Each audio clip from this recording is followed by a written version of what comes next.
So this is the Karen Tumi backpack. Pwede siya initial. So yung client ko nagpa-initial siya. Meron siyang dalawang zip. And then dito. And meron dyan zipper. So inside meron siyang zipper, open pocket, and 2 open pocket dito.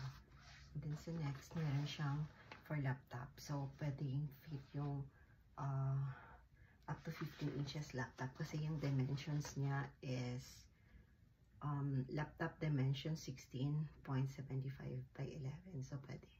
So this is 17 by 25. So this is 17 by 12. So yan po.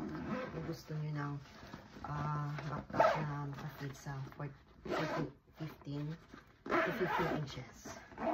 So marami po siya. So meron siyang zipper for backpack, for laptop compartment, and then dito. So yan po siya. Dito, pwede mo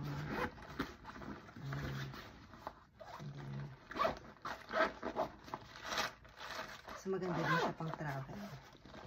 This is a Karen backpack.